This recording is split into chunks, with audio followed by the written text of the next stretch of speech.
Hey out there, Madison Parker, Equipped Indoor, and I want to address a topic that a lot of you have been asking about the jungle chair. This is a chair that I learned how to make years ago while doing some jungle training in the Philippines before I went to Vietnam as a SEAL.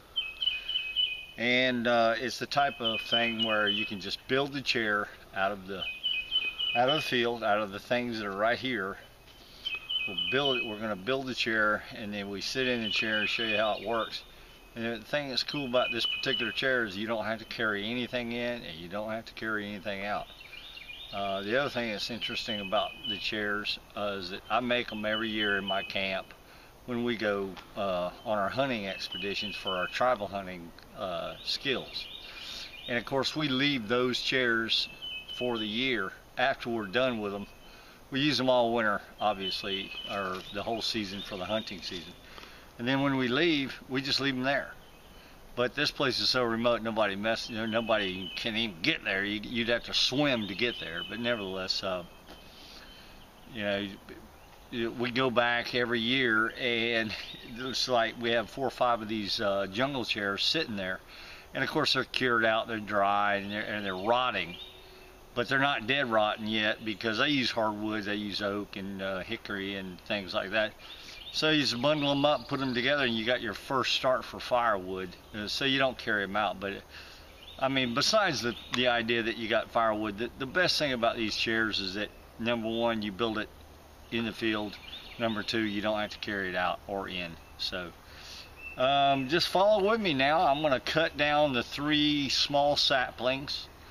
All you need for this chair is a knife, a decent knife, a piece of parachute cord, maybe 5-6 feet long, not even that long, maybe 4 feet long, and then the rest is vine. And so I'm going to walk around here and cut the saplings, and we're going to just make an effort to build this chair in answer to some of the questions a lot of you have had about this jungle chair. So I'm going to go through the whole process and show you how I do it, and then that way you can do it. So I appreciate y'all watching. Let's go. Follow me.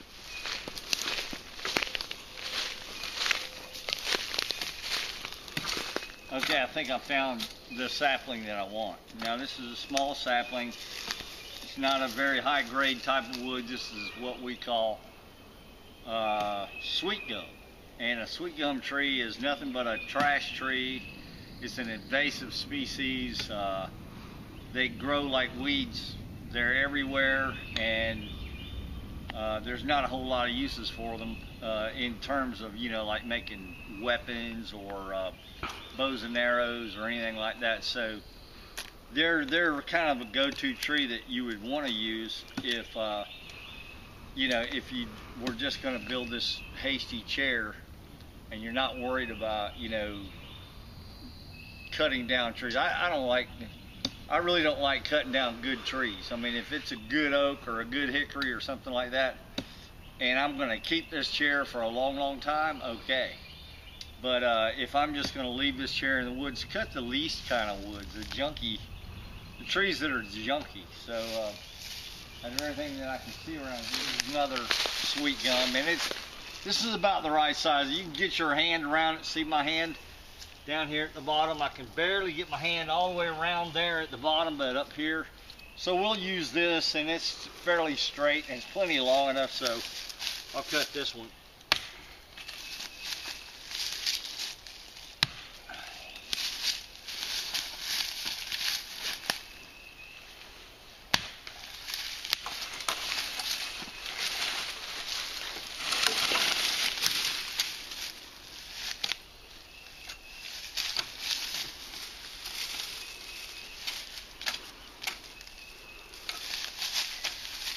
Okay.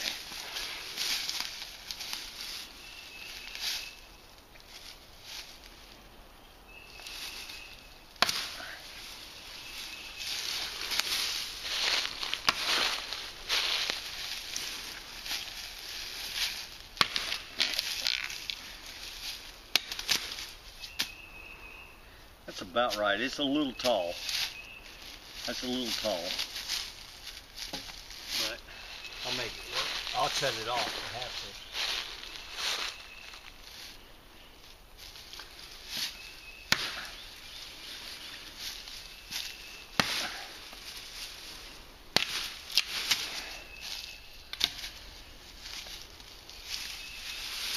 I'm cutting this crook out right here because I don't want that.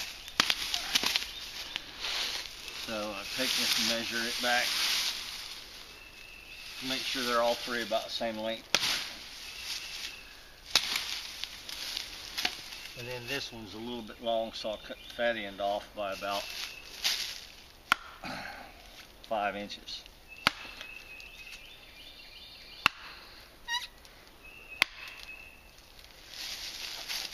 Should do it. Okay, that's it. Okay. Now that's the foundation. That's the foundation of the jungle chair. Okay. So what I'll do right now, I'll go ahead and set these up. Pull my 550 cord out of my pocket. I got 2 pieces here. Like I say, about 6 feet. Actually, this is more than I need right here, but.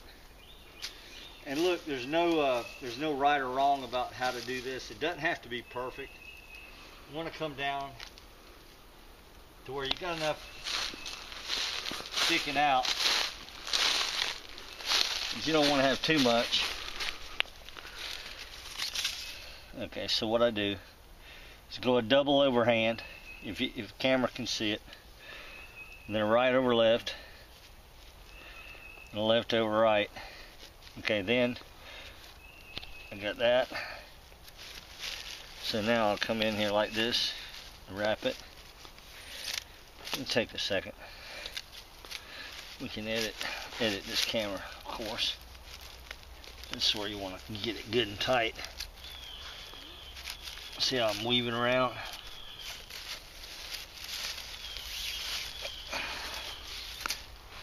Come around this.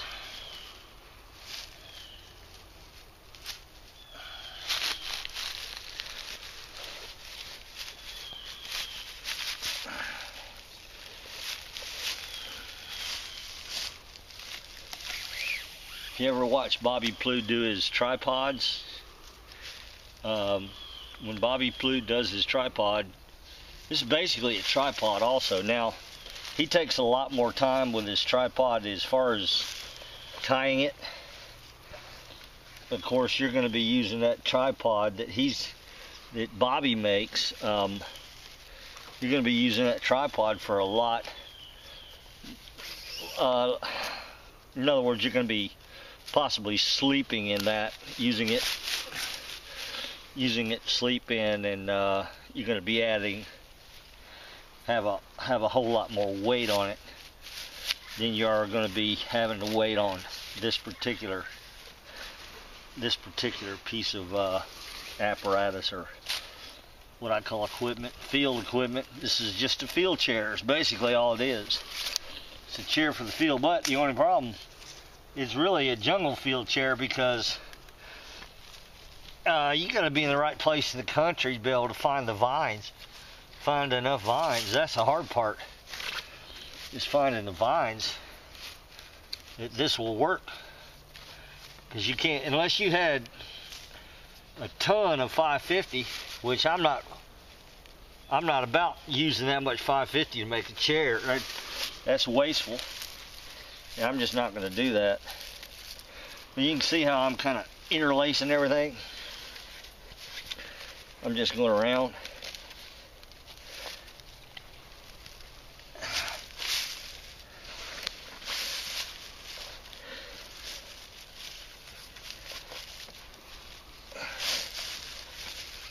Okay, a couple of turns.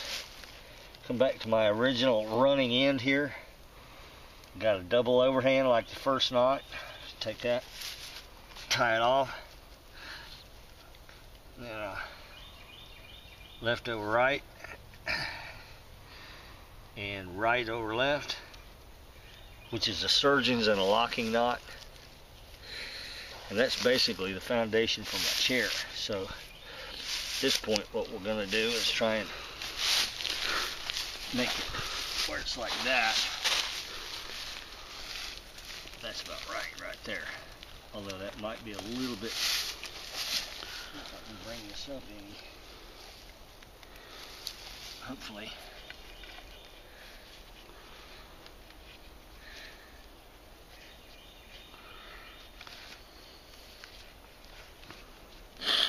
If I can't, I can always cut it off. Anyway. So now, I've got two pieces, and then I take this, put it on third like that. So now, pretty well set. Now I got to fill that up. Let's walk around here and see if we can't find some vines.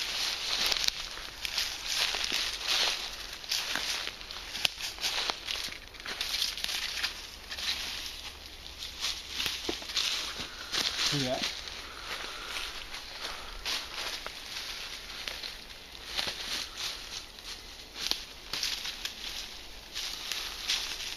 I hate it when they break, but they break.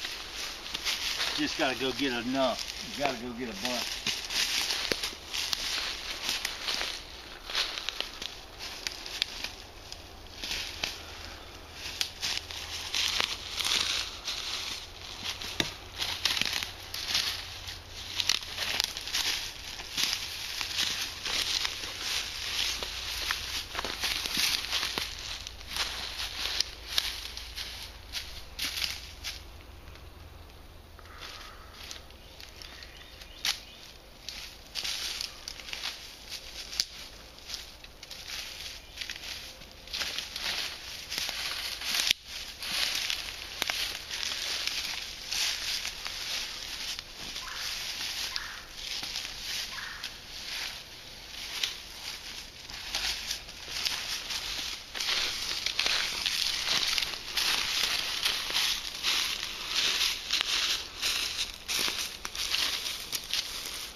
Back, I've gathered a few vines. I don't have enough vines yet, but I've got to start. And this is the way you start. Basically, just pull.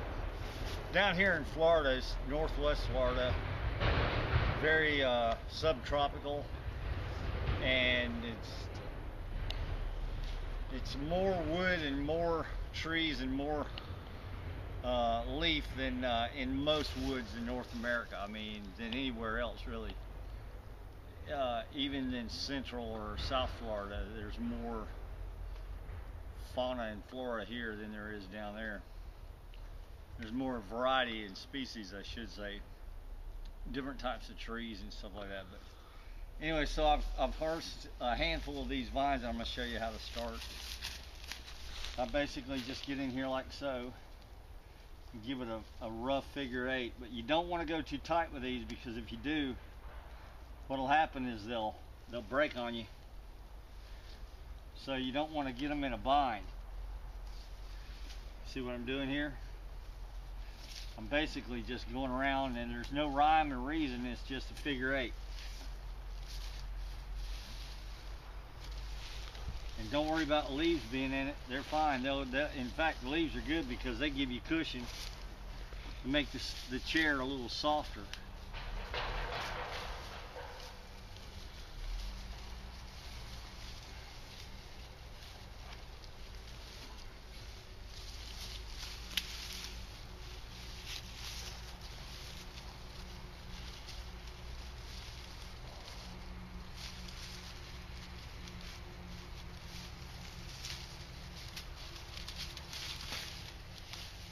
Now when you get towards the end on your last piece, you want to wrap it under. See how it'll go under there and make that loop under?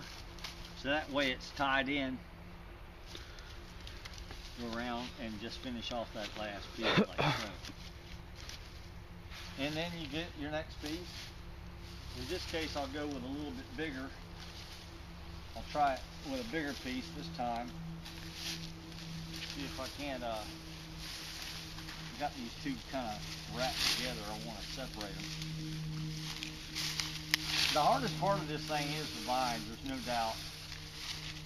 The vines are always the hard part, but it doesn't have to be that hard. It's just it's time consuming, but it's worth it because you don't have to have a chair. You know, we're saying the world's going to a camp for a weekend and nothing to sit on, but what do you get, old deadfall or a log? You know, who wants to sit on the ground? Not me, especially if it's wet and rainy. This is a chair that'll keep you off the ground.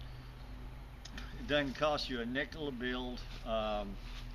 It lasts for the entire winter, you know, or summer, whenever you're using it. And then of course you don't have to worry about carrying it out. You just hump out with your gear. You don't have to worry about carrying the chair with you. So a lot of people, you know, struggle over those issues, and this is a way to get around it. So I'm going to stick this through there. See how I threaded that through that? Give me a start. Come back, figure 8.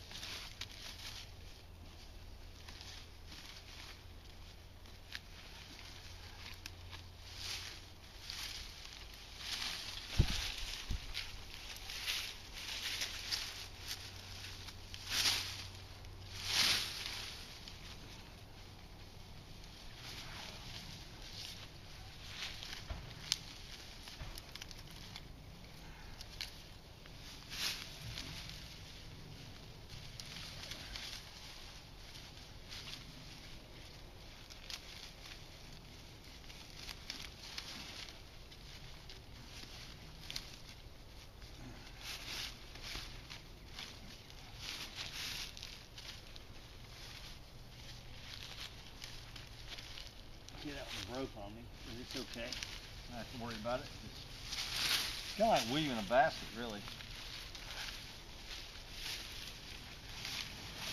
Not exactly, but similar. On certain types of plant fiber, and of course this is plant fiber. This is another look at plant fiber. Not your typical cordage type thing, but I'll tell you what, this is a great skill to have. It alleviates your having to pump extra gear with you while you go into the field. Now you're not going to be able to do this technique or this skill up in the North Woods because y'all don't have any vines up there. You can only do this in a jungle environment. Of course, that's what I do. I'm a jungle guy. I can teach skills from the north. I can go up to New York and teach the skills. But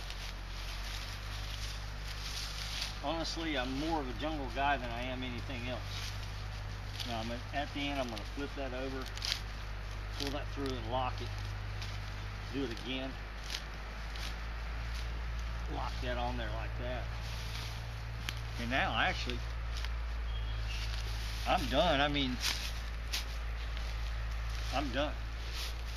Let me pick this up so the camera can see it. It doesn't look like much right now. Take it, set it over here in the open. Can't see everything because the leaves are on it, but see the 3 legs. And then I've got it anchored. Just make sure that the legs stick in the dirt. Kind of make sure each leg goes in good. Get a good purchase in the sand or the mud, wherever you're at. And then sit down on it. Kind of. And you know what? My knees aren't higher than my hips.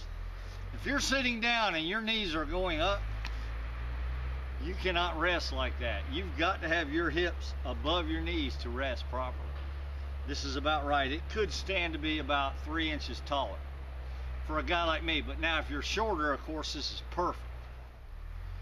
But that's enough time, you know, in video to show you what you can do in the field with a simple a little bit of knowledge and experience.